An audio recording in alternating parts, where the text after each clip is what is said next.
Welcome again, everyone. Today's Monday, March 24th. I just greeted my class like we always do. We have an exciting few classes left before the semester was going to come to a close. I know times go a little fast as always. We do still have some good weeks ahead of us, and we did mention the last composite project that's going to be assigned to you. I'll mention a little bit about my part of how it's going to be presented to you in that sense. There'll be multiple parts from different classes that are taking place, as you're probably aware already. And every teacher will present to you their side of the expectation delivery. And it should be fun, okay? I believe it's the band project, if they haven't changed it yet. So you're going to be focusing on a music band or something more entertainment related, all right? That's the only thing that's left far as the big project delivery. Everything else, I think it's given to you already. You don't have too many things or items left in this class. The book cover is the only thing that's due, which is the main project. That one is due, I believe, at the next week. So you have another week for that one. So that's kind of coming up. You have one more assignment from my end and the book cover and that composite project, which is not just me, it's the other classes as well. So other than that, I think we're good. Everything else is working out well. Keep up the good work. Everyone's doing really well so far. We did cover the module 8 and 9 review last week. Wasn't really review, it was more like the exploring the vector tools in Photoshop and how relatable and applicable they are in other programs like InDesign. You remember we did the letter S trace. We did some Illustrator tactics. We also compared the techniques to Photoshop because they're very similar. And the pen tool is recognized in all design programs. Even other industries implement the pen tool for vector designs and drawings and things like that. The TTC advertisement was the in-class assignment that you were supposed to do. I believe that one is also due. When's the due date for that one? And there's also I did an actual discussion thing, so it's nice to see everybody participate. Very good, very nice. Everyone's doing really well with the pen tool. So I encourage you to keep practicing the pen tool. Because it is a vital tool in the graphic design industry. And not just in Illustrator, as you can see, Photoshop as well. You can create clipping paths, and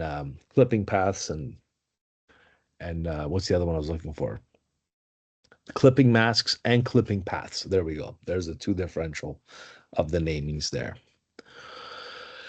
Okay, there's this one here I wanted to cover as well, the image sources. This is more like an overall review for some color corrections and some other rendering processes that we looked at earlier. So I'd like you to download this folder for me as well. So go ahead and do that.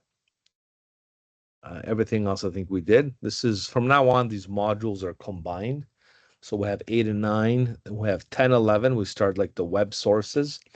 I like to get ahead of the game, so we are going to actually come across this later today. I believe we have ample amount of time in today's lesson.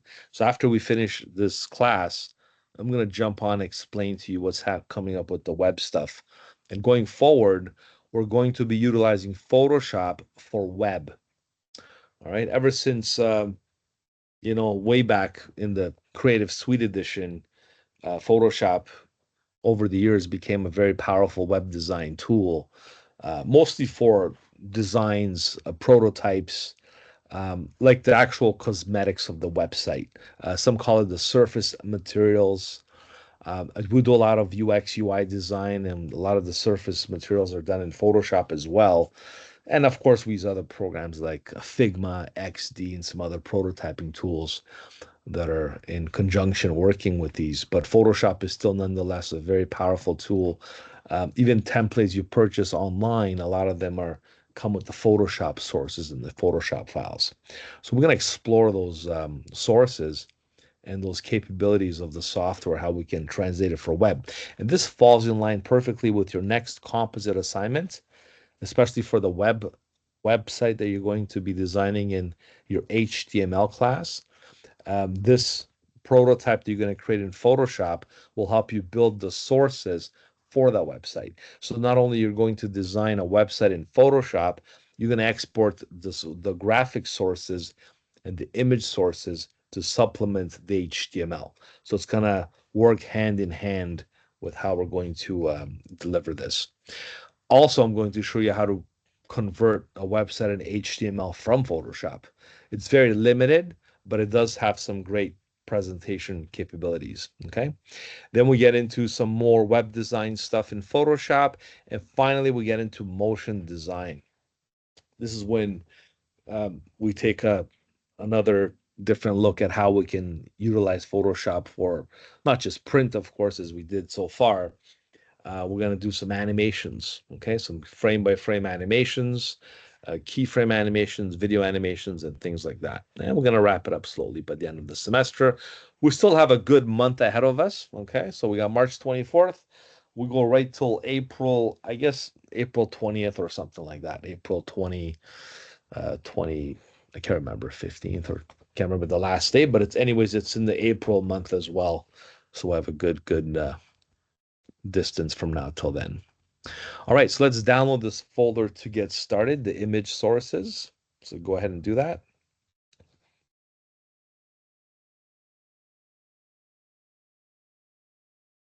Make sure my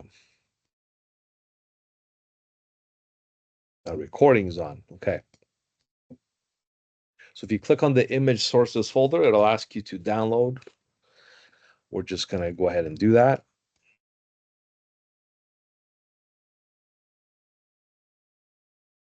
I'm going to use my other desktop to open my files.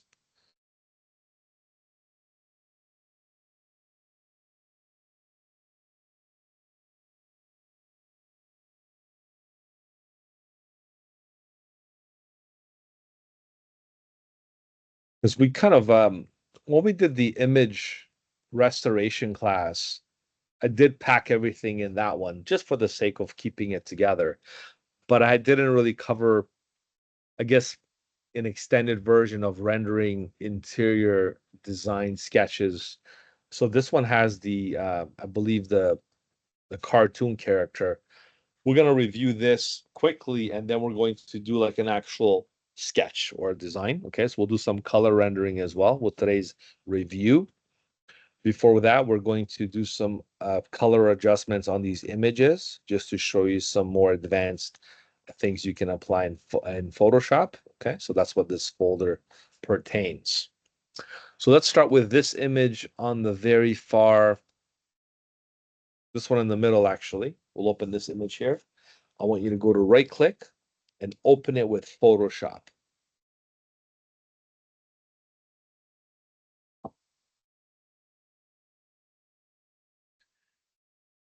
And even before the AI capabilities came into play, Photoshop always had a way of differentiating subjects from backgrounds. What I mean by that is when you go to the select menu, okay, you can go select. I know we did color range in the past a lot with selecting different colors and range of colors to select backgrounds and then inverse those colors using quick mask modes in conjunction with selections to perfect them. But if you do a thing called subject, what Photoshop is going to do is do its very best with its built-in algorithm and its artificial intelligence process to select the subject of our image. As you can see, it's already doing that by making a selection. If I press Q right now to go to quick mask mode, you can see the difference of how well of a job Photoshop did. Now, if you're probably saying, well, how come you didn't show us this in the first day? That would not do us any justice learning all the other tools and tedious methods of you making selections. This doesn't always work. The only way this works right now is because of the very simple background and the simple subject we have in front of us. So it's called select subject. And then to follow through with this, to make it like a perfect selection, we're going to utilize this other new method that was implemented in Photoshop called select and mask. So remember, select subject and then select and mask. When you select and mask, what Photoshop is going to do is open up a separate window. Now that you're comfortable with basic and intermediate selections, as well as using quick mask methods or modes using paintbrushes, this will be quite familiar to you and easy to understand because all you're doing now is doing just that and a little more. So I'm going to zoom in nice and close here and really do a good job with the hair. Hair is the most hardest thing or the most difficult thing to select because there's such of high level of detail when it comes to animals, fur, hair. So what Photoshop invented is this method here of utilizing selection tools to better select more fine details. By default, you have the quick selection tool and you have the refine edge brush tool. Okay. Now the refine edge brush tool is selected by default. What that one does, as soon as you go over the edges, it'll just refine them a little more or less of what it seems to be. If you overdo it, it's going to take away more than add to the selection. It's like quick masking, right? If you hold the Option key, it'll give it a little more of what was there before. So it'll just basically add more to the image. Okay. So I would like to maybe press Option to add. If you don't press Option, it'll kind of like take away. Notice how even I'm taking away a lot of this hair that was there to begin with. Okay, and this level of detail will really focus on hair and other things where it looks more natural. And I'm going to hold Option again just to bring this back, as you can see. To take this up to more of an extreme level of detail of creating selections, I'm going to show you the actual quick selection tool. And you know this tool already, but the difference is it's utilized differently in this. This is like a separate window. This doesn't look like Photoshop if you notice. It's like it only opens up when you go select and mask once you make a proper selection like we did with the subject. So with this tool now, what you can do is basically go ahead and add some other backgrounds and things. See what it's doing? It's adding image, whatever area you wanted to bring back from the original image. I highly recommend you not to do this, obviously. Just wanted to show you in case you're wondering what that tool does. And of course, with Option, you can take away the background. So this is more extreme. If something was really, really gone, you can bring it back. But ultimately, you're not going to use that tool. You're going to stick with the default, which is the Refine Edge brush tool. Okay, I'm just going to cancel this because I kind of overdid it here. So back again, let's go to Select and Mask. The views are also very particular with how you're viewing this. We all know the checkered represents like the transparent background. Marching ants, I told you I don't make this stuff up. That's the name of the way the selection, when it's active, it's called the marching ants because it's like moving and stuff, right? That's what signifies the selection being established. There's something called overlay, so you can get like a nice black background so you can see the level of detail your selection will carry. If you're doing things for movies and some other particular specific backgrounds, you can change the black to like a green screen. So now you're creating like a green screen background. And a lot of the movie industry uses green screen for alpha channels and transparent productions and stuff. Movies or images, it's kind of like the same thing. The difference is, of course, movies have a motion sequence with a timeline and things, whereas images are just still images with different backgrounds. But this again will create a transparent background for many, many other purposes. This is strictly for editing, so the green won't be there, just for you to compare it to a green screen or just use it for um, eliminating the level of detail in the background. So once you have your stuff set up, there's other settings, of course, like the edge detection, a smart radius, smoothness, feather. Honestly, I trust the defaults. I go with what I kind of see. If you do have to play with any of these sliders, you could increase them. Okay, I'm just going to add more feather level, detail, more contrast to the selection. And of course, when you press, and this is just invert, right? When you press the OK button, it'll make the selection even that much better refined and executed on your target. And then, of course, you can copy and paste. You can save the selection and do lots of interesting things with it, right? Remember, let's just do a quick little recap since today's lesson is more like a kind of like a review / continuation of advanced practices. I'm going to go do a select. Let me just show you first on the channels. There's the RGB. Just a quick reminder, when you save a selection, I know last week we left off with clipping paths and clipping masks. What happens is when you utilize those, they carry with the paths panel. Remember last week we did the clipping paths and we used the pen tool. We made all these clipping paths. We saved the paths and we saved the Photoshop file with the path. Well, paths are good for geometrically executed type of shapes and selections, like the streetcar that we did, buses, cars, vehicles, buildings, you name it, right? When it comes to people and more like organic type of selections like these, it's not recommended that you do paths. Okay. So if you're doing jewelry and things like that, fine. But if you're doing something more organic and natural, like hair, you want to do what's called an alpha channel. This is how you can preserve the selection and Photoshop to carry with it to other programs. I mentioned movies before, like motion pictures and green screens for films and stuff. Well, in Photoshop, you can do the alpha channel to retain that selection or transparency.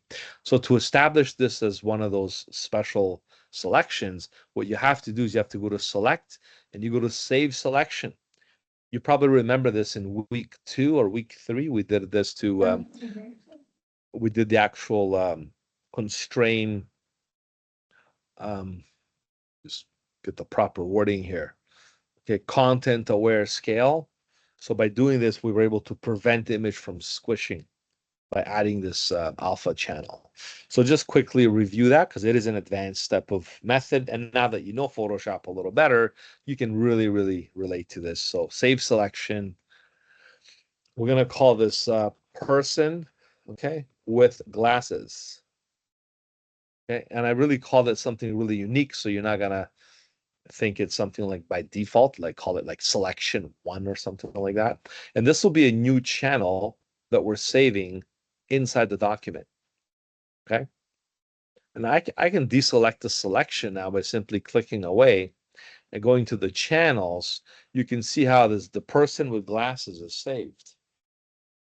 I remember even the older days, we would go in here and use a black and white brush to add or subtract or even fix the selection this way because it does work.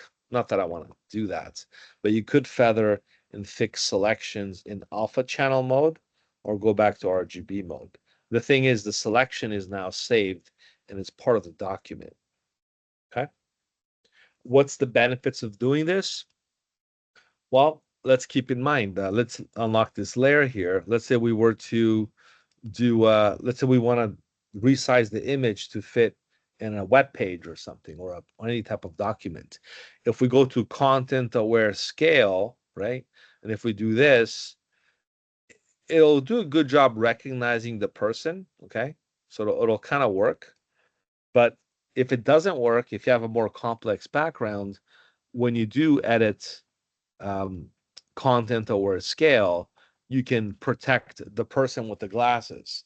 This way, no distortion will happen, and doesn't matter what kind of level of detail you have, it'll only transform the background and protect the alpha channel, which is the person wearing the glasses. So if you do something like this with the image, it'll scale everything except the selection that's channeled or saved through the alpha channel. Okay. That's just taking a while. All right. And again, thanks to this, we're able to preserve the selection not to affect the actual person. I'm going to press Command Z and just carry this forward by explaining to you why this alpha channel is so important. And let's say you want to, load the selection again. Let's say I want to copy and paste this to a new layer. Well, in that case, I would go to Select, Load Selection. So the opposite of Save Selection is Load Selection. So if you go to Load Selection, you can then select the channel, which is person with glasses. Okay, you can click OK, and then there's a selection with the person with glasses. You can also go to Select Inverse, or when you load the selection, let me just show you again here. When you load selection and you load the person with glasses, you can invert the selection. So it selects the background. You can just press delete and you can delete the background that way. And this becomes an image with a transparent background. Now, regardless of what you do, since the alpha channel exists right here, you can then go ahead and save this as a Photoshop file, which I'm going to do right now. You can also save a TIFF. TIFF is another advanced format that Photoshop can produce. It's pretty high in quality. That's the only thing with TIFFs and file size, I should say. But it does retain alpha channels and things like that. So let's go ahead and explore that. I'm gonna, because I want to show you not just the typical JPEG and PNG and PDF and Photoshop. There's also TIFF. So with TIFF, if you save this on the desktop, I'm gonna go ahead and do that one. Maybe I'll keep it in the same folder actually. Right. So no compression here. We're gonna go ahead and there used to be an alpha channel option. Right now it's gonna be embedded regardless. I'm just gonna go ahead and leave this at default for now. Press OK. Including layers will increase the file size. That's okay. That's fine. And it's saved as a TIFF. Okay. And a TIFF is a very high-end format, still used in the print industry, and it's 56 megabytes. Like it's pretty big in file size because it retains a lot of important information. So if I go to InDesign right now or any other program,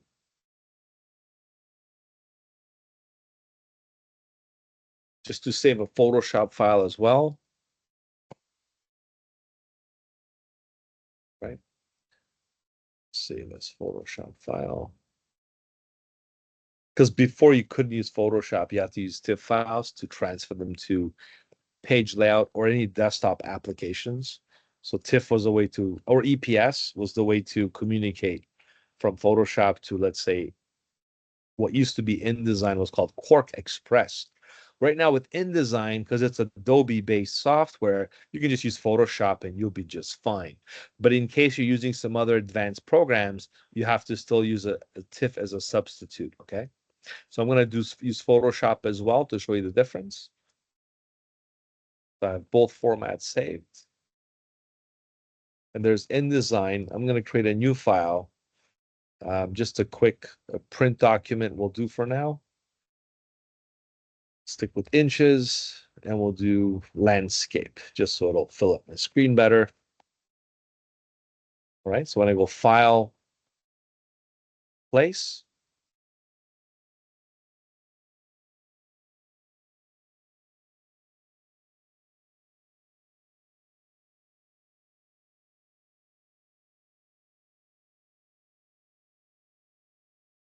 there's my TIFF.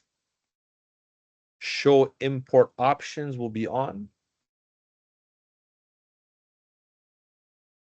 Alpha channel, person with glasses. You see how the format of the TIFF, it's so advanced that it's able to bring in things like alpha channels. And this is great for more advanced use of, transferring sources.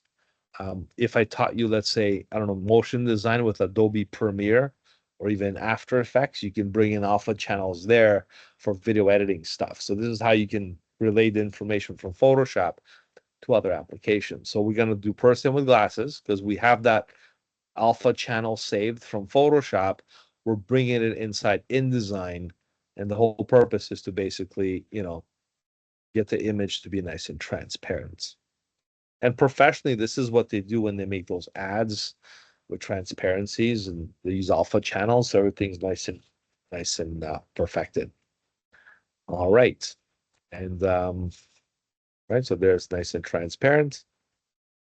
Photoshop works as well in case you're sticking with InDesign and you're not using Quark Express or any other advanced desktop publishing software. If I go to Place and I use the Photoshop file, there's my PSD file right now. I'm going to keep Show Import Options on. And then, see, it doesn't give me any alpha channel option, okay?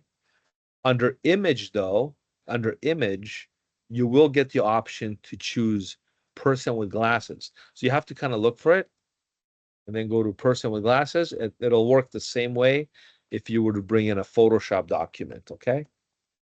So I just wanted to show you both ways of bringing this in. And perhaps this can be maybe part of your layout design. All right. And then you can do your type on a path and things like that. For that one, you're gonna have to remember though to apply the type on a path. Let me just make this a little smaller here. If you were to do that, I'm gonna fill this with placeholder text. The image has to be in front of the text. I'm just gonna go ahead and arrange bring to front or bring forward. Make this a little bigger. Right. And then you go to your text wrap options and you have to select this middle option here. But notice how it doesn't recognize the clipping, the alpha channel, or I was going to say clipping mask. It's the alpha channel. So what you have to do in this case is wrap to alpha channel. You see that? This is why you have to know this advanced method of applying alpha channels, because when you bring them into, let's say you're doing, I don't know, you're doing a nice catalog for InDesign and you're bringing in Photoshop images, you want to do a type wrap, which is important. You do an alpha channel, okay? Then it's going to do just that. Now, why is it not working? Is because if I brought in the actual TIFF, it might recognize it right away. What you have to do is one more step in InDesign to activate the alpha channel, because it's there, but the text is not really seeing it yet. So what I have to do is go under my object menu, okay, and go to my clipping path, okay. It's still called a clipping path, although it's an alpha channel. If I go to options, and then I'm just gonna go to alpha channel, you see, and the alpha channel, go ahead and use this clipping paths. You know what? It's not working for some reason here. Let me see here, maybe. Alpha channel. You know why? They did it. They did update the software. A lot of people couldn't figure this out. It was like a big thing of executing this type on a path thing. So what you want to do also, if again, I think it's the file that I did. If you go same as clipping, or if you go to let me see here, detect edges. Oh,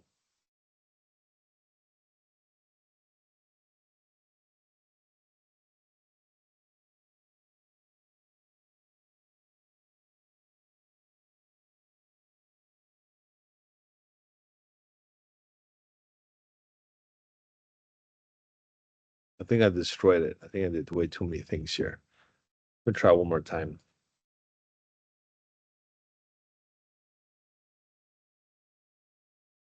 I'm going to place the TIFF this time. I'll try the TIFF option. We're going to go with alpha channel, person with glasses. in. I hope it's not because they resized the frame. It could also maybe be a reason why. So it's in the front. I'm going to use the text wrap around the shape, and then we're going to select the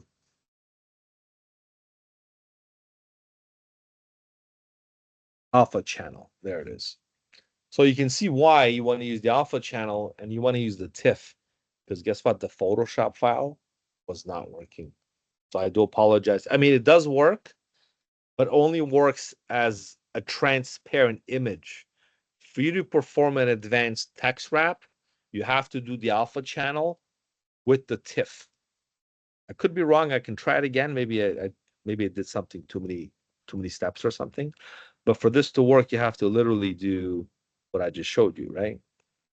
That's a really cool thing that you want to be able to do in InDesign from Photoshop. So again, just to quickly recap, you want to, I know for sure the TIFF will work, but I was testing the Photoshop file to see its capabilities.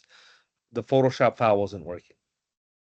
Unless you want to save it as a transparent image from Photoshop and then bring it in, there's a way it'll detect edges. I've seen it work before, but to keep this easy for you to differentiate, TIFF with an alpha channel never fails, okay?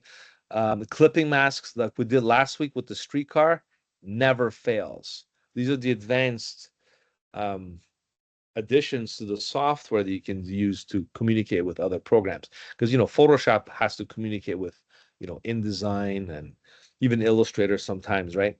So you have to make sure you save these things properly. I'm going to just kind of go ahead and bring in the Photoshop file one more time here.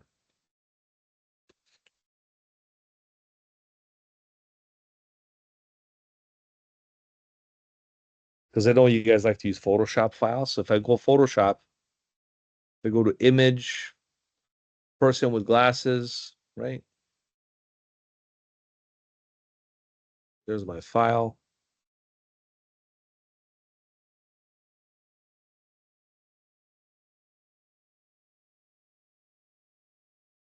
Alpha channel. Yeah. Yeah. So believe it or not, Photoshop file doesn't really work unless you do unless you override it by doing the actual path.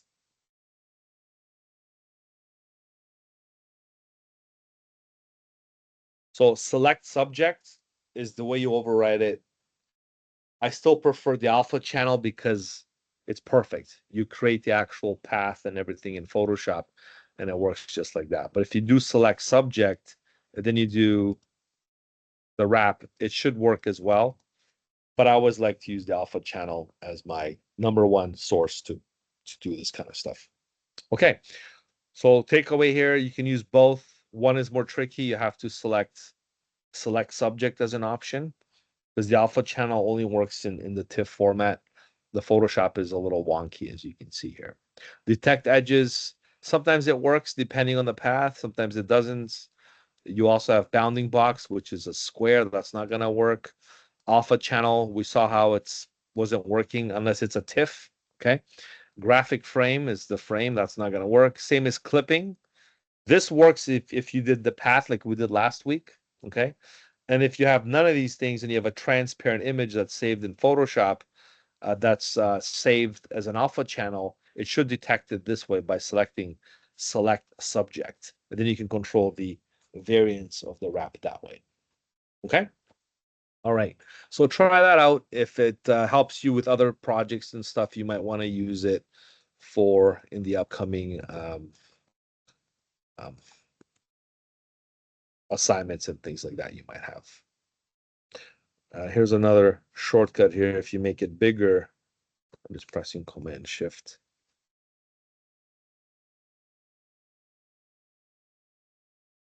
If you do this, it should not affect it either. Okay, so you'll be fine by resizing the clipping. It's just a matter of you utilizing this text wrap option that way. Okay, don't save. I'm just going to put it away.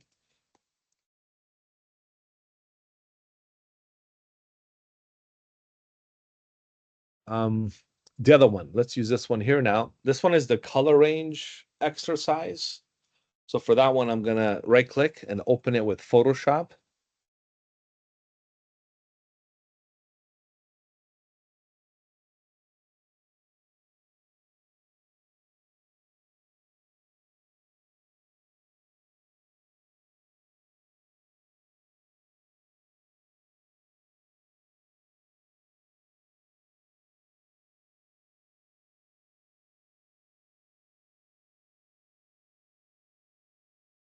Just to keep it all organized. This image looks okay when you see it, but it's amazing how much of a difference it'll make once we do some advanced color adjustments and color corrections with it, just by focusing on certain colors and enhancing them. Okay. So to do that, we're going to go to Photoshop and enhance certain colors that we want to target. If you do like a visual breakdown of colors, you can see a lot of blue, a lot of yellow for the sand, blue would be for the water, and maybe green perhaps for the vegetation, the palm trees and things like that. So you can do like a 3-color breakdown. And most images, when you look at them, you can see the more 3 dominant colors. Sometimes could be 1 or 2 or maybe a few more. So for that to happen now, we're gonna go to select what's called color range, as we utilized this in the previous lessons. And here we can select the colors based on the range of selections. So you can see here the eyedropper, by clicking on the image directly, I'm selecting that shade of sand, right? If I click on the shift key, I can add more or less to the same color, right? And I don't want the sky at all. So what I have to do is, now that I'm interpreting this selection, I'm going to have to deselect that area by clicking OK, right? And to deselect the top parts, I'll just press Q to show you, right? I'm going to use the rectangular marquee tool, hold the Option key, and simply drag a big selection in that region to deselect it. So if you clearly see now, I'm only selecting the bottom part of the sand, and more specifically, those sandy yellow green colors. Up to now, I've showed you how to do basic color corrections by just using the adjustment layers and other menu methods under here, right? You can do a lot of color adjustments that way. But when you have a selection on an image, something special happens. It becomes an actual layer mask, and you can apply the color correction on the layer mask based on the selection. So a lot of people use brightness and contrast, levels and curves for overall color adjustment. But if you do vibrance and these other ones, for example, you can really control the colors more uh, to a more specific level. So I'm going to do the vibrance. This is the main one I'm going to target for this example. Mind you can do any one of these, okay? And the first 8 are the most popular. I would say the first top 4. And these other ones are just more miscellaneous, okay? Like black and white does black and white, color balance, hue and saturation, vibrance. Photographers like to use the photo filters and things like that. So if you do like a photography course, this is the stuff they're probably going to use for adjusting photographs. You can always look up some nice tutorials on photo color correction techniques, and a lot of people have their own preferences and ways of doing things. I'm just going to show you the way we do things in Photoshop by using vibrance here. And you can see how this is now an adjustment layer. And if you increase the vibrance slider from the top and the saturation, you notice a big drastic increase of that color coming to life. And I'm not going to go all out here, but I will exaggerate it to show you what it's going to look like. Okay. So I'm going to do maybe, 80 something here, 82. Okay. All right. Now what I'll do is I'll go back to the background layer. Okay, so from the background layer, I'm going to pick another color to target. In this case, I'm going to enrich that blue, that ocean, that watercolors, perhaps some clouds that I have. So I'm going to do select color range. And this time I'll click on the blue, which is the water. Okay, I'm going to click on the shift key and click on different parts of blue. Now, you can also zoom in and really target the red and blues this way. Notice how it picked up some of the clouds above, which is fine. Blue is blue, so I'll just go with it for now. I'm just going to click the OK button, and you'll notice how that selection is active. And we see the so-called marching ants, as they call them. I'm going to go back to the adjustment layers and do another vibrance applicator here, vibrance. I'm going to increase the vibrance slider and the saturation to really enhance that blue to make it look more apparent. I'll go to the background layer one more time. Notice I have two adjustment layers on top of my image, and you can really do this on almost anything, right? Color targeting, enhancing colors is what how these effects work. And I've seen many other similar techniques that are utilized in Photoshop to do lots of other cool effects, not just color correcting effects. So the next one's going to be select color range. We're going to do one more. This time I'll zoom into the green here. Notice how I zoomed into the green pixels. I'll pick on this green here. I'm going to hold shift and click on this other green and this green and that green. Basically, all the nice greenery is being selected here in my black and white thumbnail. If I click the OK button, and I do Command 0, you'll see all the green branches and trees and whatever is green is selected. If I press Q, I can basically double check that, but you can see it. Back again, I go to the adjustment layers, and I'm going to utilize the, let me just show you the little adjustment. Adjustment presets are one-click editable filters that non-destructively adjust the appearance of your images to achieve a distinctive look and feel. What does non-destructive mean? When they use the term non-destructive, he mentioned that. Non-destructive means you don't destroy the picture. Because before you would do it from the menu, and this is destructive because once you do it, you have to undo it and you have to go back in time. And if you save it, you're stuck with it. So these are destructive. Using this is non-destructive because this creates layers. You can then delete these. And that's what it means by non-destructive. You can take these away and now you're back to 0. Okay. So that's why this is called non-destructive. I want to make sure I point that out because I know when I first came across that term, I wasn't quite sure what it meant. Okay. Non-destructive. Illustrator produces vector files that are also non-destructive because vector files are scalable to any size. Because they're vector, they're non-destructive as well. Okay, let's play again. Adjustment presets are one-click editable filters that non-destructively adjust the appearance of your images to achieve a distinctive look and feel instantly. To access adjustment presets, open the adjustment panel from the window menu and make sure you have the modern view selected. A powerful feature of adjustment presets is that you can preview effects on your images by hovering over before applying, making it easy to explore options quickly. The adjustment panel includes over 30 adjustment presets, including categories for portrait, landscape, photo repair, creative, black and white, and cinematic. To use, select a preset to apply to your image. You can view and edit the applied preset in the Layers panel. Multiple preset filters can be applied and stacked on top of each other, providing endless creative options. You can also create your own adjustment presets. The first step is to create one or more adjustment layers and then customize them in the Properties panel. In the Layers panel, select the adjustment layers you want to use for the preset. In the Adjustments panel, click the plus icon to add a new adjustment preset.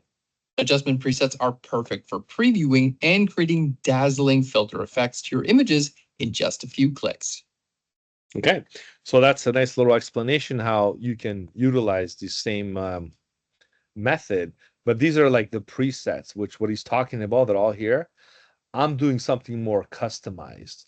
So the presets is just applied on the overall image, right? Notice look what it's doing right now, actually. So don't use the presets for what we're doing. We're doing something very advanced and specific. We're doing color targeting. So this is beyond clicking on little, preset icons that are located here. I'll show you that after when I finish this. So let's continue with the last one. We have the green targeted. We'll go to vibrance and we enhance the vibrance slider on the green. and the actual saturation. And you notice the green color come to life there. And I'll go loud on this one. 100%, sure. All right. So now what happens is, let's do a before and after.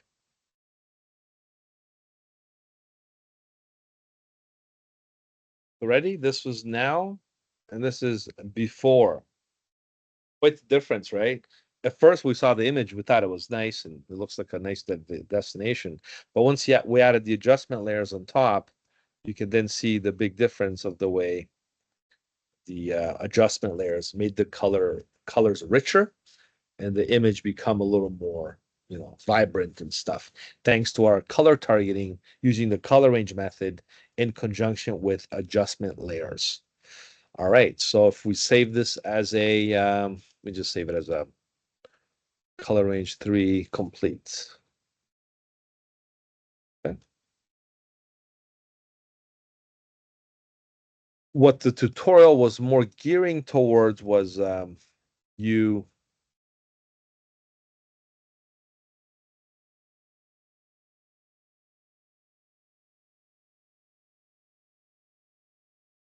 doing this. So again, you can see the difference before, after, right? So what the tutorial was saying, you can open up an image just like this in Photoshop, and you can actually go ahead and try the defaults. So you do have these presets, okay? And the presets are, let's say, well, this is the portraits, the black and white. I'm going to press Command Z. The cinematic, split tone, the creative, the dark fade, photo repair, sepia, black and white, cool. There's more options, of course. I'm going to press Command Z because they're non-destructive. A photo repair, creative. Okay, these are the creative ones. Let's do the color pop. I'm doing Command Z. See, color pop's not bad. It did do what we just did earlier, but we totally did it our way. We made the colors pop more in a segmented fashion by focusing on each one. But this one's not bad actually. I'm pretty impressed with the results. So it's not bad based on kind of similar to what we did. The black and white negative. Okay. Now you can't keep clicking because it's just going to keep adding on top of what you have. So it's going to destroy your, it's called non-destructive, but that doesn't mean it's not going to add more stuff, right? But if you do try these, it's just more like experimental. So you press Command Z, try something else. Command Z, that's what I'm talking about, okay? What else we have? Black and white cinematic. Let's see. X-ray, soft sepia, right? So depending on the actual colors you want to achieve, you can experiment with these. Okay. What I showed you was more color targeted, and you can actually do your own thing. Okay, but these are presets. All right. And yes, you can save your own preset after you do one as well.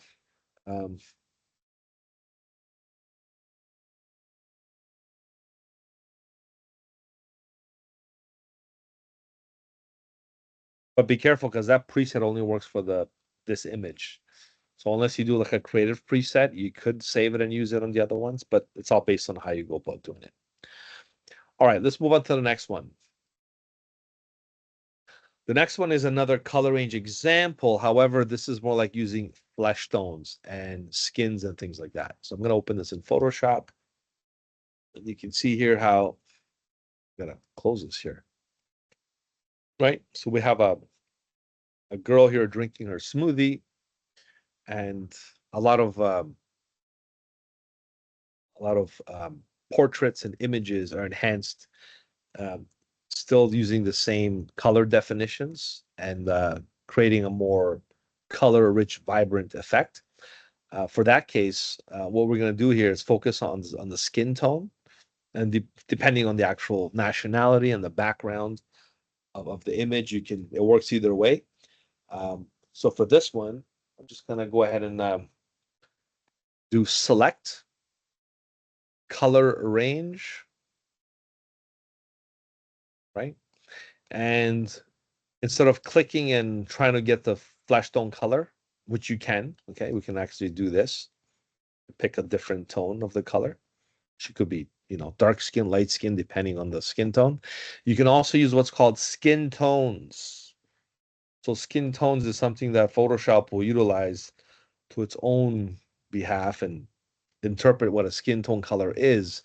And then you can control the fuzziness. You can also detect faces to enhance the skin tone detection, because it could be a different complexion of a skin tone. Then you click OK, and you have more than the skin tone, because there's a little bit of that pigment color on the smoothie, of course, some of the blouse and the hair.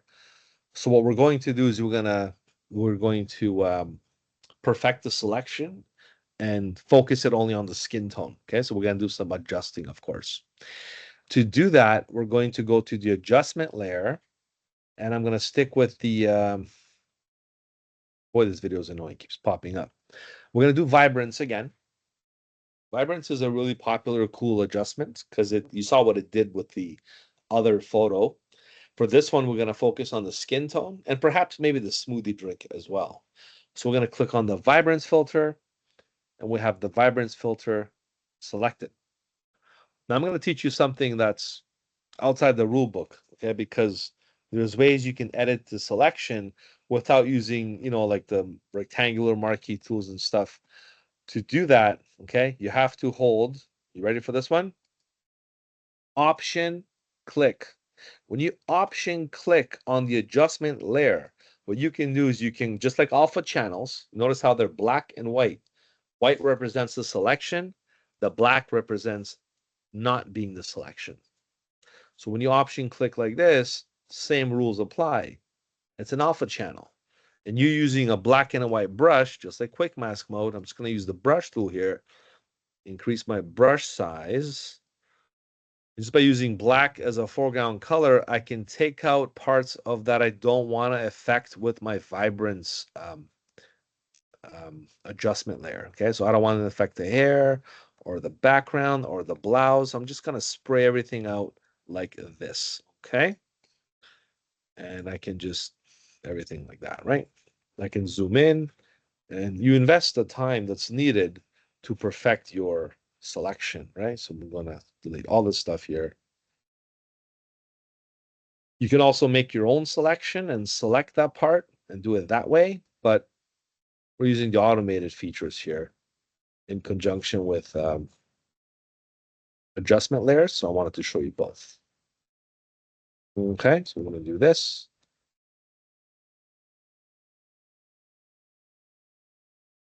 Like I said, I'll leave the drink in there. Maybe, I guess the flesh tone matches her fingers. This is the reflection of the drink. Just going to go like this. Oops. So I'm going to hold shift click to draw a straight line across, right? The straight line is going to go that way. As you can see here, we're going to select only the selection using the brush. So you can do shift clicking. All right. So by utilizing this alpha channel, I call it the alpha channel mode, you can switch back and forth between selection and alpha channel mode in your layer adjustments. So if I do option click now, and then click on this thumbnail, be careful, you got to click right here. Option or alt click, you go back to standard mode. Option click. And what happens here now is based on what you do. So if you go to the, you have to click on the actual adjustments thumbnail, and then you increase the vibrance and you increase the saturation, and you can really see how that plays a key role into your outcome. I'm going to maybe overdo it a little bit here, but you get the idea, right? And if I hide it, show it, hide it, show it, and you can see. All right, so a more advanced way of utilizing selections, alpha channels, because that's what I'm showing you today, some more advanced practices and how to apply these techniques you've learned to do a more robust execution of things like editing, color enhancements and things like that. All right. So let's go ahead and save this as well.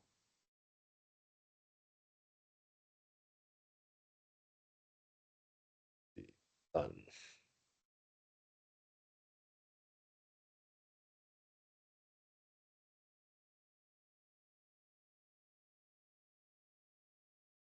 This one we did. Just a quickly recap of the approach. When you do rendering, a lot of people use Photoshop as a rendering tool for comic books and storybooks and all kinds of different animations. You can name it. A lot of artists love using Photoshop because when you render by hand, you're about to make mistakes and they're unforgivable. You have to start all over again. In Photoshop, you're doing what's called digital rendering. Here's a picture of the Incredible Hulk. So for this one, you got to make sure if it's a clean illustration, there's no breaks. Breaks meaning there's no breaks in the outline, right? And if there's a break, what's going to happen is it'll spill right out.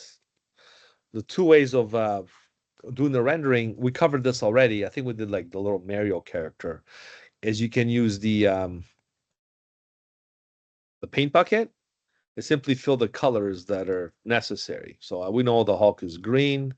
We're going to use this green over here. Don't use like an RGB green because it's hard to do the actual dodge and burn. Rather than that, use this green. It's safe. Doesn't have the gamut warning. As soon as you click the button, the green is getting filled. Then you can go ahead and fill the rest. Another way is to utilize selections and to put on separate layers. I'm just going to show you a simple approach first. Right? And then you can go ahead and get the rest of these details with the brush if you have to, right? I'm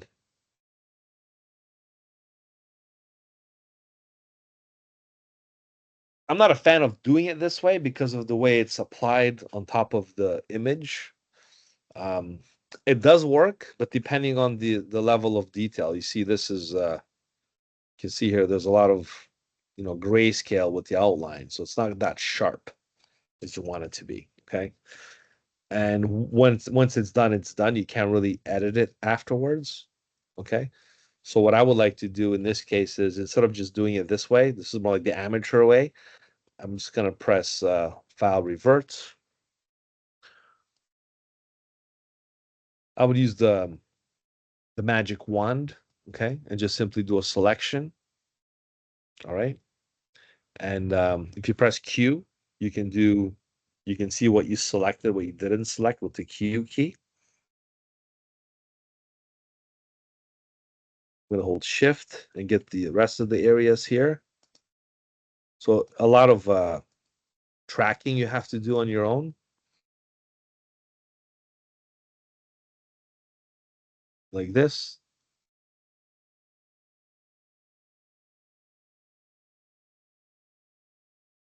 And if you miss a spot, you simply press Q, Shift, add the rest of the spots, Q again. Okay. And so on and so forth. We'll leave the nails alone. Okay. The level of detail depends. I mean, now you can use the brush and go and perfect the selection, right? Remember, black and white, right? So I can go ahead now and I can really, really perfect this selection to get exactly what I wanted, right? So you can do that. And that's how you get all the little details that you want. The reason why I like to do it this way, it's because you can use again the same method I'm showing you, like alpha channels, and you can then save, load, change the colors at will, basically. Okay, so once it's done, I'm gonna go ahead and select and save the selection. I should finish all of it though, because it's only I know his face is also green as well. So let's just do the whole thing here. Shift select. There's the face. Okay, maybe we'll leave the eyes alone. He's angry, this guy. Okay, so shift Hulk is known for his rage and his anger. So we're going to do shift again.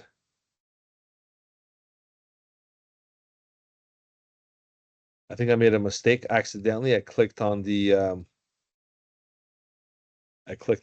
this one, so I'm going to be very careful. Shift click. And I'm just targeting all the green colors. So shift click. And again, I can go and use the brush tool and stuff to really get all the pixels that I'm looking for. Right? That's why you're learning these techniques. Remember, I even started this in class 2 with you to perfect the selection using quick mask mode. There's no better way than doing this, okay, to really perfect the selections. I don't care about these fancy AI tools. They're not as good as your eyes. Your eyes are the ultimate way of, projecting what's good, what's not. You be the ultimate judge of what you're getting. By doing this, you can see what's going to be selected, what's not going to be selected by pressing this Q button back and forth. So now that I have my selection perfected, I'm going to go select. I'm going to save the selection.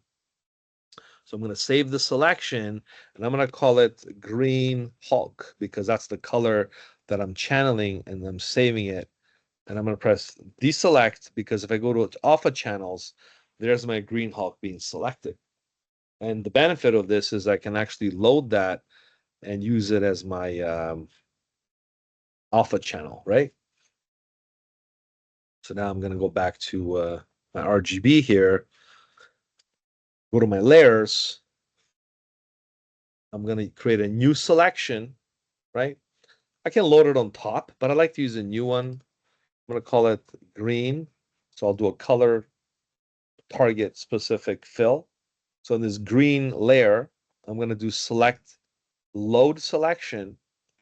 I'm going to load the Green Hulk selection, which is the one I took time to make. When I click OK, there's the selection loaded. And I'm going to go fill it. So edit fill, or I can just press Option delete and fill that very same green color that I want. Okay, so I'm going to go with this green. And it's going to be normal, 100%. And then deselect it. And there's my green fill.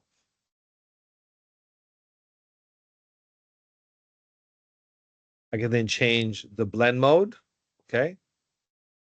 So perhaps I want to do maybe a linear burn. Okay, because it's a little more established. Darken works or multiply works really well. Okay, as you can see, it's better than just keeping it on top. So let's go with darken or even linear burn. Right. And then you have this now layer on top of that original rendering. So you can see how you have so much control when it comes to colors. As far as destructive or non-destructive color changes, I can just use image adjustments, hue and saturation. This is a destructive method, but I don't care because I can always change the color, right? Because green is green, and I can make the Hulk any color I want. I don't know if you guys saw the new Captain America movie. There's the Red Hulk now. There's all the Gray Hulk, the Red Hulk. There's different Hulks, right? So this will be the Blue Hulk, okay? The Smurf Hulk. So again, if we do that now, you can always change the color on that layer. So it gives you that much more flexibility. Um, in addition to that, you can use, don't forget your dodge and burn tools, because these will basically elevate the three-dimensional rendering effects. Of course, if you're into airbrushing and you know your anatomy and stuff, you can focus on the muscle groups and do lots of cool things with adding highlights. Okay, and you can just kind of do something like this for now. Thing on the light source and the muscle groups. Certain highlights work a certain way. To opposite to that is the burn tool, and that one I'm just going to focus on the shadowy areas. Perhaps when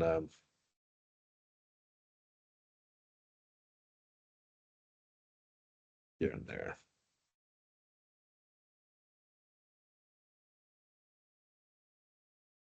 Maybe I overdid it a little bit.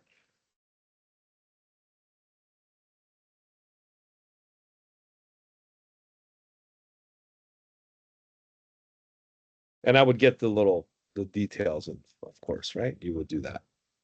So all in all, when it's done, the main thing is you can go to Command U or Control U and change the color at any given time that you like the different color. So I can change it back to green if I like, right? There it is. And that's how you can control rendering and alpha channels um, in Photoshop by loading alpha channels like I just taught you today, saving selections. And I would obviously take the time to do the pants, the hair, maybe there's a few more colors in there.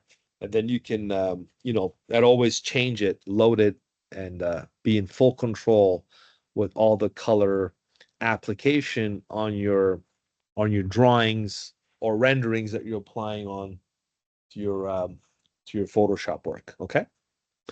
All right. So I'm going to save this as the Hulk.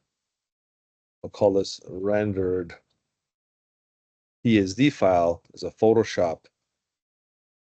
But when I said I'm going to show you two examples of a more advanced approach to this, I used to teach a class before years ago at the Toronto Film School. We had a interior decorating and interior design class. And my job was to show them Photoshop, and they have these very fancy, nicely done renderings by hand. And some of them used AutoCAD and some other programs, but they still needed Photoshop to add the more realistic rendering feel or touch to it. And a lot of them used, like drawings like these by hand. And they were supposed to, one of their big assignments was to fully render these interior drawings. And you can apply this on anything, exterior, interior. Um, I'm just going to get an example online here.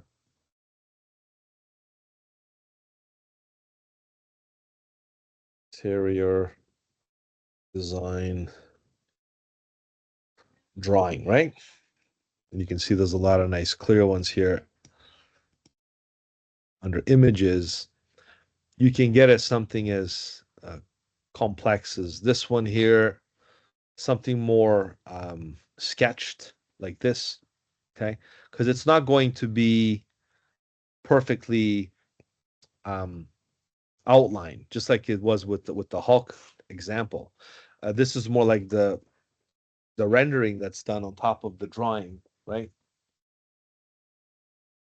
Right. And things like that. But this is what's really required from these interior designers that had to do some really, really nice renderings to showcase their work. And a lot of them took it to Photoshop to get this stuff done. All right. So I'm just going to quickly introduce to you and show you some of the methods that they implemented on these things. And it's no different than what I already showed you, it's just knowing how to apply it in a different manner. So perhaps I'll use as an example of this one to that one here. Maybe I'll use this drawing right here. So I'm going to right click, save this image. And you can do this on almost anything now, like cars, drawings, cartoons, superheroes. I mean, you name it. I just wanted to switch it up so you have a good example of, well, not just cartoon and video game characters and things like that.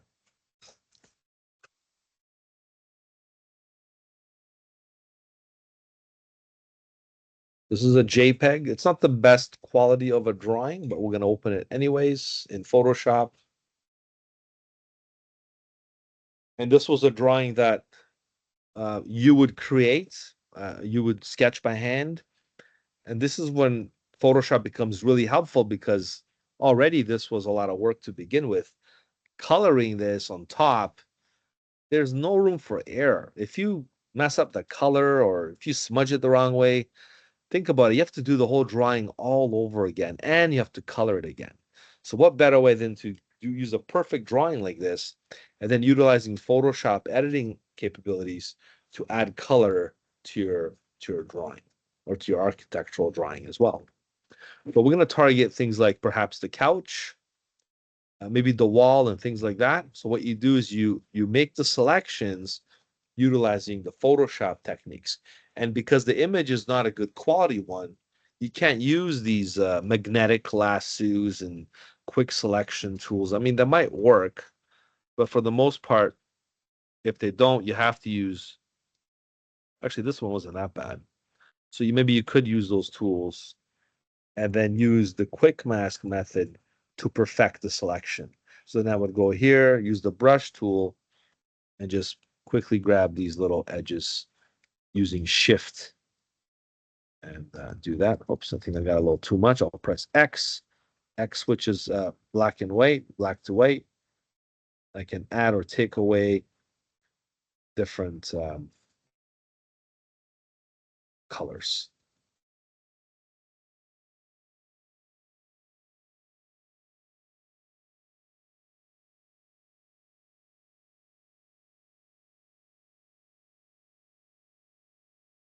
You get the idea, right? So that couch, if it's the same color as this chair, then I would do both. I would target them in the same selection group. So then I would quickly just do this chair right now and make that part of the, you know, furniture set, right? And you can imagine all the furniture stores that do this.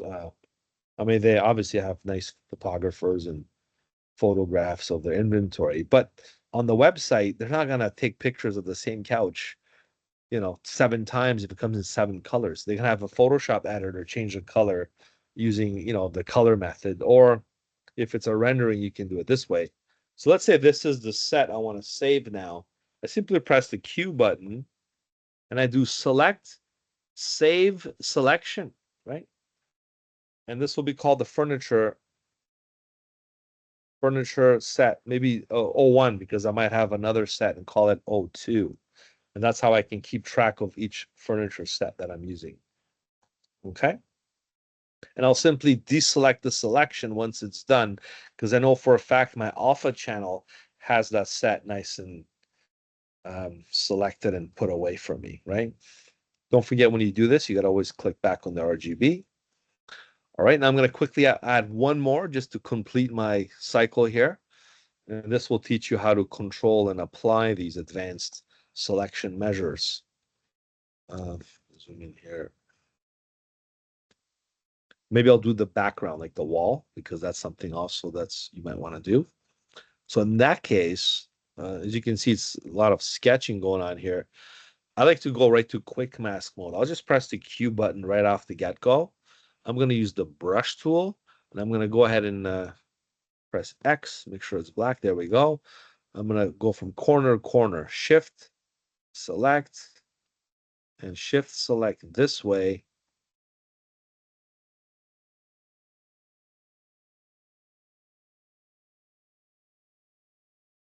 And you can do the flooring, you can do all the other different furniture pieces or textures that you want to add to your drawing. So you can see here how I did a quick outline by doing, shift click basically, right? So I use the brush tool to do what's called an outline. This is another technique you can use because it's a lot better than doing this, right? You're going to be here all day. So once you get a clear outline, you then move on to the paint bucket. See, the most basic techniques work the fastest if you know how to apply them. So I did an outline. I simply click once with the paint bucket. Now, if you do once, you're going to have what's called a film, like the leftover. See? But if you click twice, 3 times sometimes, it'll complete the actual selection. I clicked 4 times. Depending on the way, yeah, I think that was too many times. Depending on the way um, the outline is being established. Sometimes you want to use a more harder brush from here. You can use, well, it's a 90 already. I forgot to do this part as well. So shift click, and shift click, and shift click. So I have that area established. Now I can use the paint bucket by clicking here once. There's the film that I'm talking about. So I really want to show you how to get rid of that. So you click again, and you click again. Sometimes it's 3, 4, 5 clicks. And you can see now the wall selection is established. I'm going to press Q to go back to standard mode. Select inverse.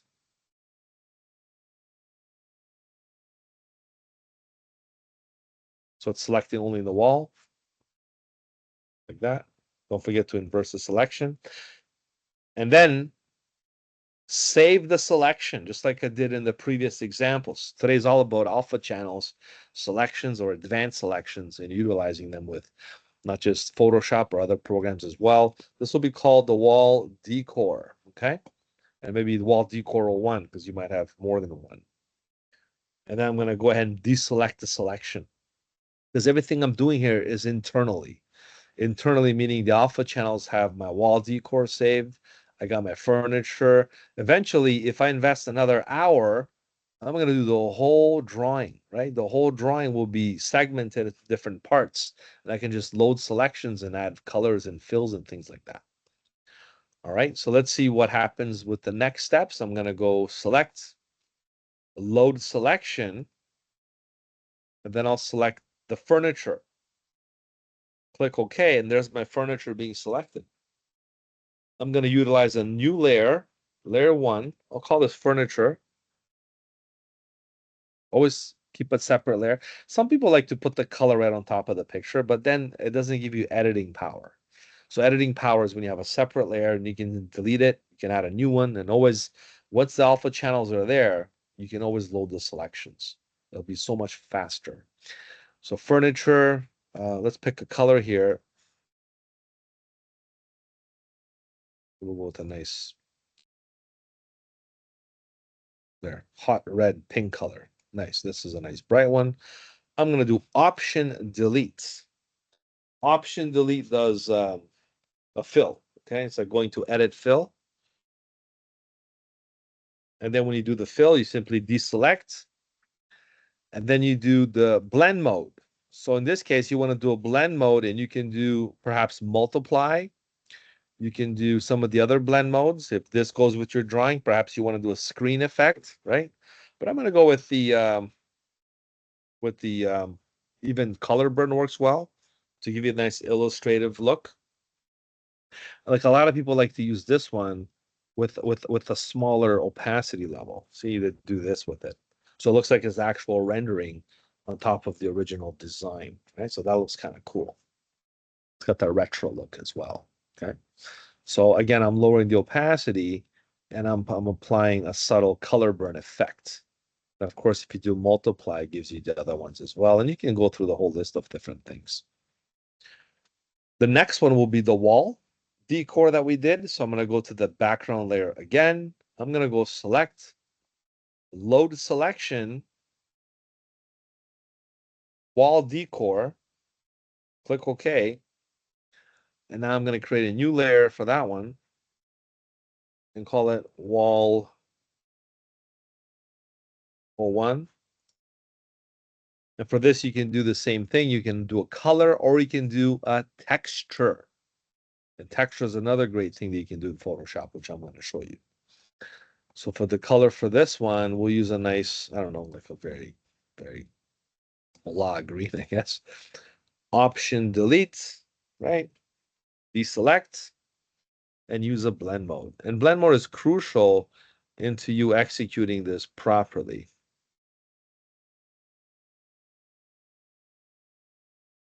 And we'll do like a linear burn with a lessened opacity look.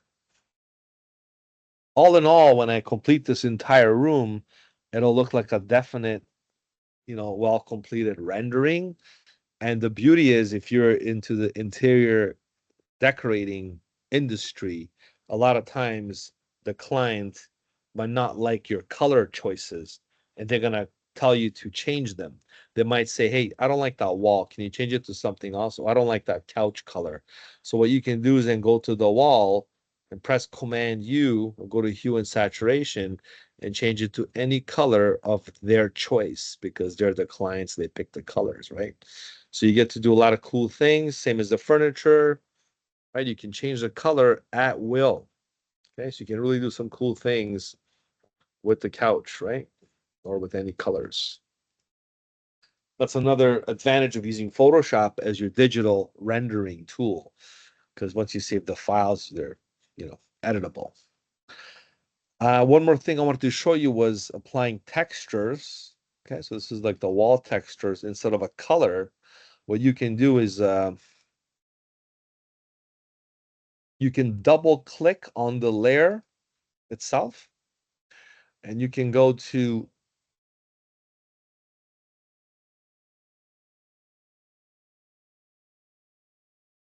pattern overlay.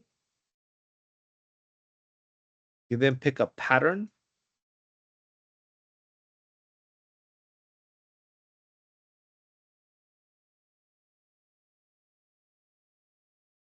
Let's go with this one here. You can pick a pattern, and then you can control the opacity of the pattern, or also the angle, because the different pattern, the way it's made. You can scale it. You can make it more or less scalable. So it could be like, any pattern. You can see the level of detail you can scale. I really love this feature of Photoshop because you can really have control over it. Before you can do it in a different way, you would have to go to, edit, fill, pattern, and then you're stuck doing it in the layer method. But this way you got way more control, and you can then mess around with it this way into the pattern overlay, right? Now, I should have got a better quality image because then the pattern will be more defined, right? And I'm waiting for someone to ask me, well, is this all the patterns that are available? Like, how do you get a different pattern? How do you get a tiger stripe pattern, right? How do you get a leopard stripe pattern on the couch or something like that? So in order to do that, you have to create your own pattern. Right now, the default patterns is saved under, the presets. Um, I think you can also, let me just here, pattern overlay.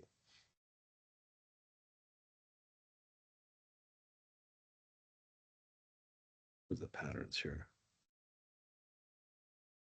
Patterns. Define pattern.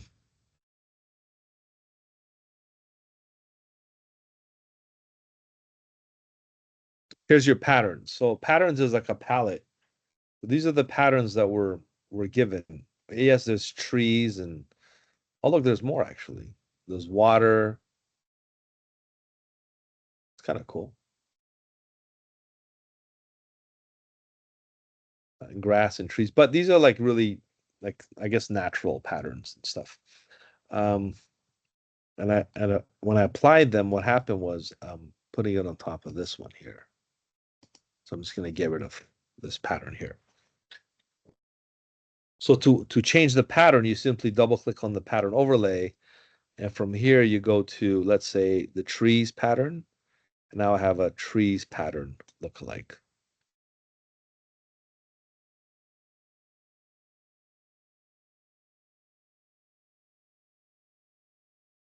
This little thumbnail here lets you change it to different things.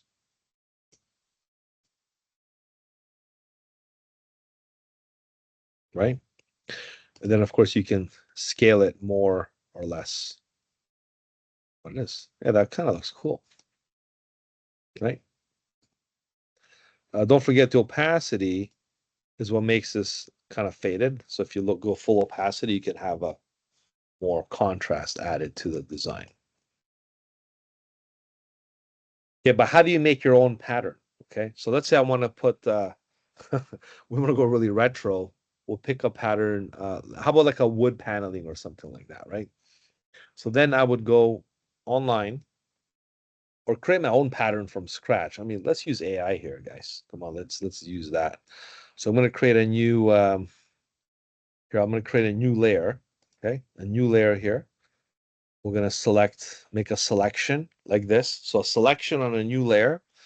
I'm going to go to window and open up my contextual taskbar. Alternatively, I can also go online and look for a wood panel pattern. Okay. So wood panel texture on that selection that I have.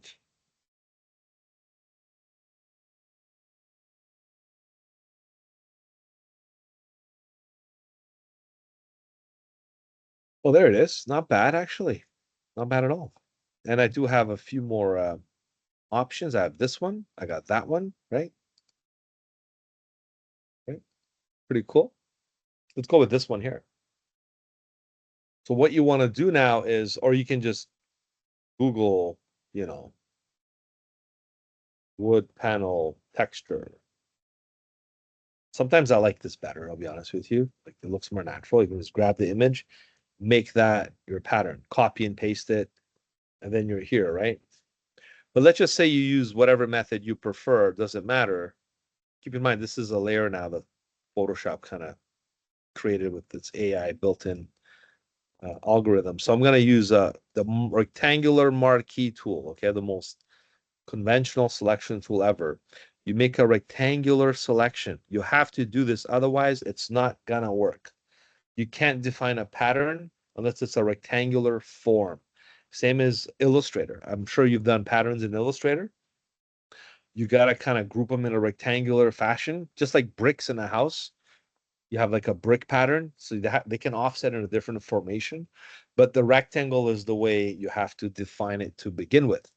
Once that I have that selection established, I'm going to press Command J just to cut it separately. I'm going to delete this, and then I'm going to just show you what I have here is I have this pattern extracted. Same way I would have went to the Google, copied my image, went back to Photoshop and pasted it and resized it, and I have a different pattern, right? So I can use either or as a technique. So back to my rectangular pattern selection. To make this a selection, you got to hold Control click on the thumbnail. It's going to right away select it for you. Another cool little trick for you to remember. Control click or Command click on a transparent layer to establish the selection. And then you go to Edit. Okay, this is the magic here. Define pattern. When you define the pattern, this is when you call it a wall decor, whatever you want, right? Variation 1 or something, right? So whatever you want to give it a name, as long as you can track it later, that's what you want to go with. You click OK, and you simply deselect, and you can just delete it, right? I'm going to make all these layers visible again. Layer 1 can go as well. So now, because it's stored inside the Photoshop presets. Now, when I say stored, I can close this image down, open up another image. This library carries throughout the software. So you can always have this forever and ever and ever. So if you invest the time of creating textures, you can always have them available. Okay. So let's go ahead and now switch it to this new pattern that I defined. If I double click on the wall pattern here, go back to pattern overlay, you see this nice leaf here. I'm going to click here again. And I'm going to click on this other pattern that I have, which is the wall pattern. Okay. So there's the wall pattern. The angle looks off. So I'm going to switch it to this angle here.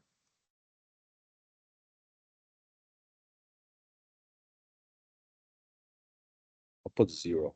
So 0 degrees. Okay. The shade is off. That's because sometimes you have to get the right rectangular area. You might have to maybe just take out all the tonalities out, keep it like uniform and simple so there's no shade differential. But you could still scale it, okay? I can make it bigger, smaller, okay? So it'll look like that if I want. Scaling works. Sometimes if it's too small, it's going to be too apparent. The blend mode, this might also play a key role here, okay? Oh, it's not because it's got the green, so never mind. I'll just keep it normal for now, okay? And I'll increase the scale to maximum.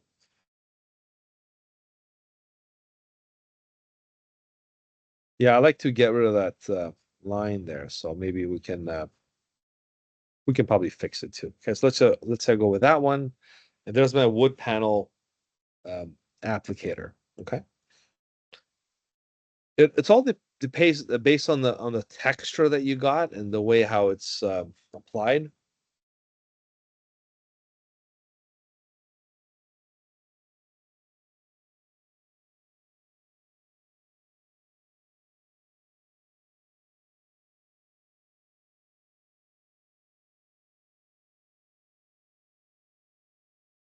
you could then, you can render this and just lighten this or darken this if you want to change it up. But anyways, uh, I'll leave that up to you. Sometimes I'll be honest with you, it's very hard to get tiles and stuff. You're better off keeping it uniform so there's no shade. Like basically, just show you what I'm talking about here. Right?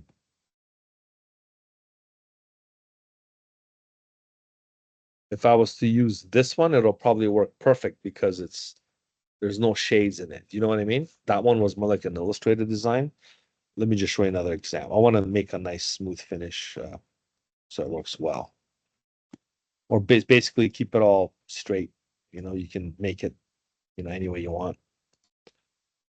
This one might work. Let's go ahead and copy this one. This one also will work. Copy this one. Let's try one more time. Paste. You can size it as the wall, right? Here's another technique. I want to show you. This is an old school one. This one works too, by the way. You can put this on top of the wall. Okay, if you want to use it like as per scale, as they call it. I'm going to delete the pattern overlay. Now that I showed you that, you can try the same thing with this. Define the pattern, apply it, and blah, blah, blah, right? So for this one, I want to show you a cool technique that works like this. It's got Getty images on it. We don't want the Getty images. There we go. Put it like that. Command T. Right, so I'll just stretch it down like this. So there's my wall pattern that I want. Okay. You ready? Option click. So I'm clipping it to this layer that I established as a fill. So when I showed you those layer clippings from last week, you can use it for normal layers as well. Okay. As long as it's applied properly, it should work.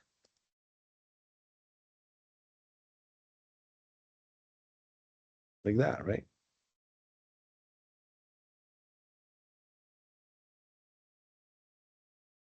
I'm going to go with darken. Okay. Not only looks better, it's even in perspective. Now watch what I'll do. I'll go to this layer, okay? And I'm going to go to edit transform. This is to really make it like kind of in proportion and stuff, or perspective. Perspective is what we're after. You can then do what's called perspective and make it look more realistic in conjunction with your level of perspective lines and things like that. So I can give it some perspective, and now even looks even more realistic. Same thing I might want to do with the flooring, right? Notice how the floor has perspective, like a tile of perspective that goes across. Same as tiles and things like that.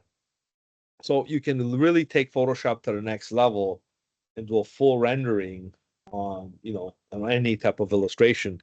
When it gets more technical, in this case, the interior decoration stuff. Okay, so layer clipping effect, color overlay. We're using alpha channels to define the selections and applying them on our original sketch or drawing to fulfill our rendering requirements. And I can spend another, half an hour doing this, but you get the idea. I showed you all the practices and examples here of, because these two techniques alone, you can do the whole thing. It's just adding fills or textures. I don't see anything else except that. Sometimes you might get real elements. I've seen some students, well, now with AI, you can actually do it like this. You can make a selection here. It's amazing. We didn't have AI back then, but you can just make a selection like this and generate a flower vase, right? And you can definitely put one in there instead of looking at Google for a flower vase or something like that to add to your drawings. Right, so there it is. And it's amazing what you can do now. And if you don't like that one, you can pick this one, or you can pick that one, right? You can pick different vase. Kind of like that first one that we had. right? So, and then of course you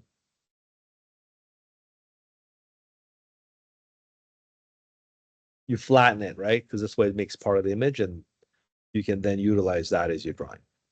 Okay. I'm going to save this right now.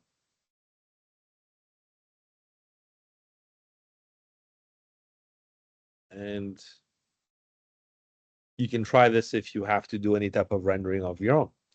So save as, this is more like the interior rendering advanced. And the assignment I gave my students back then was to take their real sketches or drawings that they produced, and they were to fully render them all in Photoshop. You should see their faces. They were like ecstatic because a lot of them don't know how to use Photoshop. So when they learn, and that's all they learned, by the way, they didn't learn the stuff you guys are learning, because the whole point was to just render their drawings. But they learned a little bit of how to do layers and things like that, selections. But they were just loving Photoshop because it became their favorite program. Look at the stuff it does for you. You know, considering the stuff they had to do by hand, now they're doing it in the software like this, and not only it's you can edit it, but you can change it, you can change the colors, you can do so many things with it, and the quality, of course, is the main thing. Always keep it high resolution. A lot of times they would invest the time, and I would look at them and say, well, look at it. If you zoom in, look how poor this drawing is. So make sure when you do a scan, you do a high resolution scan, 300 DPI. That's something they never understood. And I really had to engrave it in them to make sure the resolution is high to begin with. Because then if you print this large format, it's going to look, that much better if this was a high resolution image to begin with, right? So you want to make sure you enhance the resolution, because right now this is pretty much sitting at, look, 72 DPI at 8 by 5 inches. It's not that bad, but it's not that good either. If this was perhaps 150 or 300 at this dimension, you're better off. Sometimes you can't help it but get things off the internet. But if this was your drawing and you scan it on a real scanner, you can then output it at 600 dots per inch, black and white drawing. All right, enough with this. Unless you have any questions, let me know, but this one's done.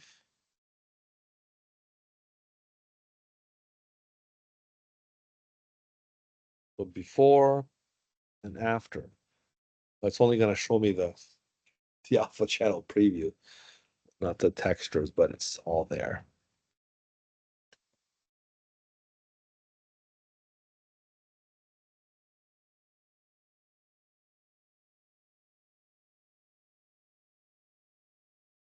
All right, back to Blackboard. I think we're done with all the review stuff and the advanced practices of overall review. That was the lesson for today. Last week was more like the vector stuff. What I wanted to get into now is just prepare you for the upcoming lessons that we have. And that's the module 10 and 11, the web sources. So next week, we're going to embark in these other exercises where you will be able to create a website in Photoshop and be able to export these assets and elements for your HTML. Quite amazing stuff. Okay. Let's go ahead and next. Something here. All right. So I'm going to make this visible to you now so you can see it. This is a website wireframe template. I'm going to make that visible as well. This is a web wireframe, example of wireframes, and web page, web image sources. This is something that so this will keep us busy for the next 2 classes. And by the time we finish those classes, you'll be able to produce the next composite assignments. And I'll talk about that a little more next week, as I'll let the other teachers kind of chime in on their behalf. But basically, you're creating a website design in Photoshop, okay? And I'll release that for you as well. Let me just quickly go to my composite assignments area. So here it is right here. Composite assignment 2.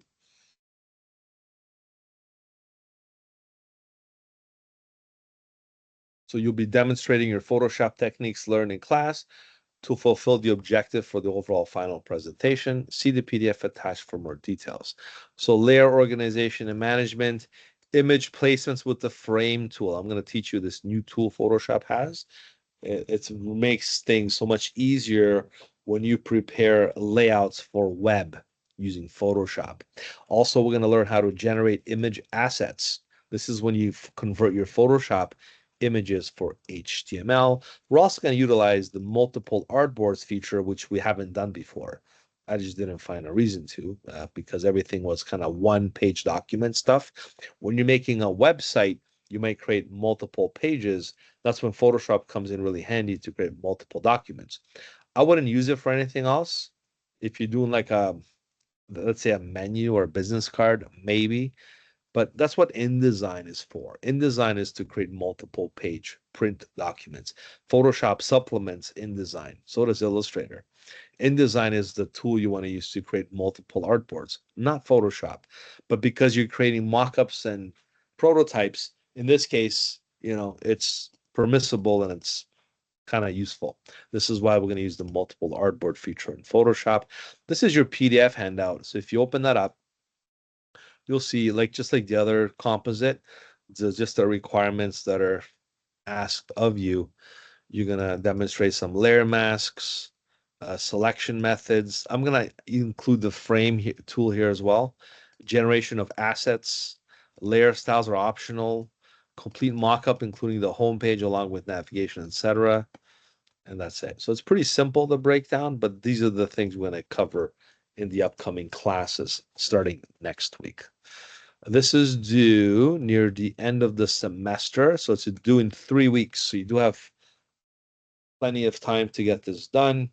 I'll be honest with you, this is not a hard project. Once you get it started, it's easy to finish. I don't know how good you are with your HTML, but a lot of the students usually that's new to them, and that's the more challenging part. Using Photoshop to make a website, it's like a dream come true. To make it a real website, you have to use the HTML because then it's more responsive and becomes an actual web page that you can serve on the web.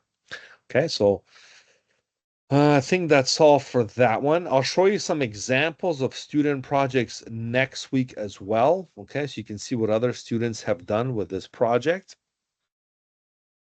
Let me show you those files now, what they are. So this is the last project you have for me, okay? This composite project, you're gonna get one more assignment, and you have that book cover due next week, and that's it. We're wrapping up the semester soon.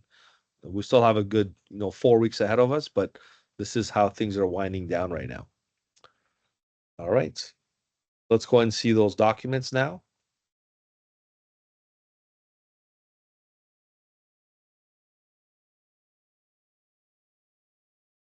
I need to download them. So let's see what this wireframe website wireframe template looks like. I'm going to save that to the desktop.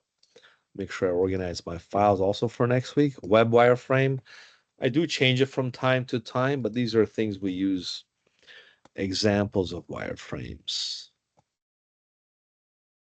Right. This is examples of what wireframes look like. Like my UX UI class that I teach right now in the second semester, a lot of my students are creating web wireframes for not just websites, but mobile apps.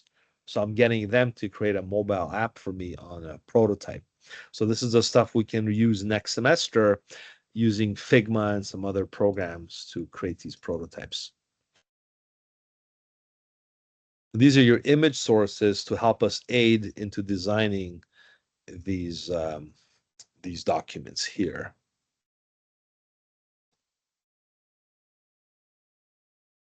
So we're going to start off by designing this wireframe. This is a pretty simple one, right? We're going to do a more expanded wireframe, and this will ultimately become looking like that.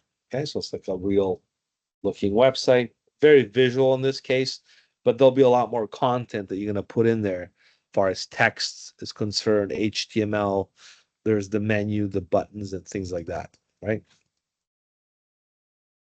I'm also going to show you some professional Photoshop templates that I've gathered in the past and stuff you can get right now online that people sell through a portal. So you can actually purchase Photoshop web templates and you can use them as your design tool. Because a lot of even WordPress, a lot of them templates that you purchase have a Photoshop website template. You can even type in Photoshop web template and you'll see all kinds of stuff that show up. See 120 best free PSD Photoshop templates, and you can see what they look like, right? So let's say I grab one of these ones here.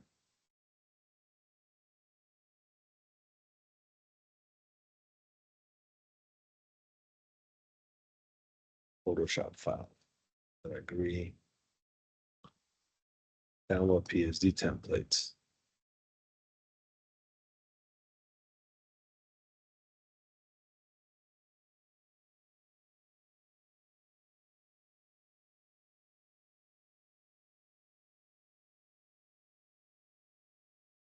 Taking me to Figma.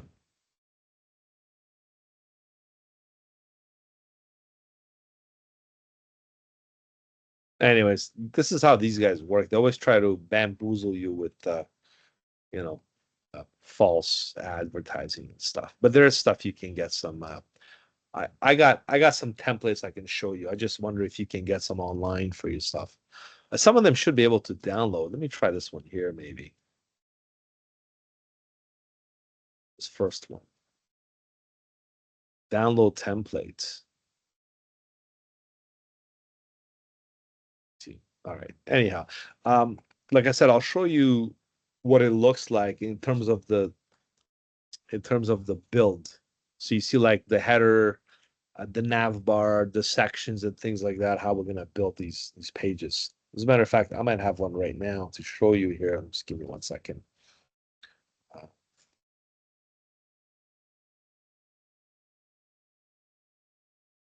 This is my 2024. If I go to my slide, strict templates. Oh, there we go. So I do have a few templates I can show you here. This is an actual HTML template. Puck template. All right, that's fine. Here we go. This one here. Sources. PSD. All right. So this is a Photoshop template of just the stuff I showed you online. I have my resources to get these templates and stuff. And there's like a truck template of a website. I don't like how this is organized. There's a lot better templates that are organized into the more constructive builds. Like you have the headers, the footers. Like this has the footer, okay? But it just has the credits. There's some of the contents. So you can see it has a lot of layer groups. The whole point is you have to utilize layer groups to organize this layout. And you can see here almost every Photoshop technique, even this little shiny gleam, okay, or on the truck to make it look more authentic or sparkly was used like as an airbrushing tool to build this website. And you can see things like from like the menu. Let me just get rid of this here. I'll just take this thing apart to show you what it looks like. So even like the buttons, see like these are all the little links. Even this is separate. This is separate. The logo is separate. Basically, you're building this whole thing from scratch. Okay. And there's you got to follow the 12-point guide, which they didn't use actually, but I'll show you how to use that next week as well. So everything that you see here is done in Photoshop, right? Look, there's the type tool here. There's this one. You want to change these, you can go home page, right? Our form, right? Their form, use and more. I mean, you can kind of like really mess with this template. That's what the whole reason why they're giving you the Photoshop file, so you can actually change this around and build it the way you want to. Okay. You can change all these sources. So, like I showed you, there's a lot of use of this stuff. Some designers feel more comfortable doing this in Photoshop first. Because let's be honest, you're not gonna build a website for someone and say, "Here, do you like the website?" You have to do it in stages. And these stages are important as you build the wireframe first, the grayscale, then you put the images, and you do a lot of communication back and forth. So it's an ongoing process. It's not like you just build a web page for someone. Okay. Sometimes you ask them what they like, they give you examples on existing websites, but you start with the design first. Once the design is done, then you build the HTML because you can also export these images and then build the HTML. Now you know your logo will go here, the search bar, the nav bar, the images, the sections, the columns, and you do like a bootstrap theme and a semantic HTML website. Okay, so this is how the process is, and this is how we're going to utilize Photoshop going forward. All the stuff we've learned so far with selection tools and layers and all advanced stuff, you can apply them as you see these guys have to make this look more appealing on the banner side of Photoshop. This is a nice example actually, because it has a lot of different elements. Look, even the little icons. See, all the little details are all done. Because once you give this to the developers, it's up to them to build this into the website. Okay. Or use a WordPress template or any other templates. You can then utilize these graphics and substitute them as icons. Same as this. So all this is done all separately in Photoshop. All right. So that's how we're going to be looking at this going forward. I'm going to put this one away now.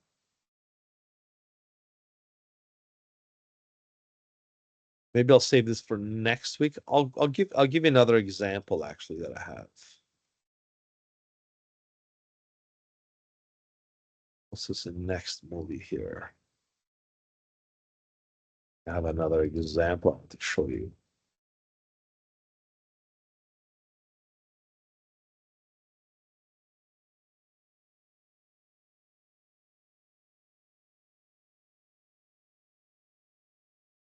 Yeah, I'll get some other examples to show you. But that was a good one because you saw the breakdown, all the details and stuff that were added on the design.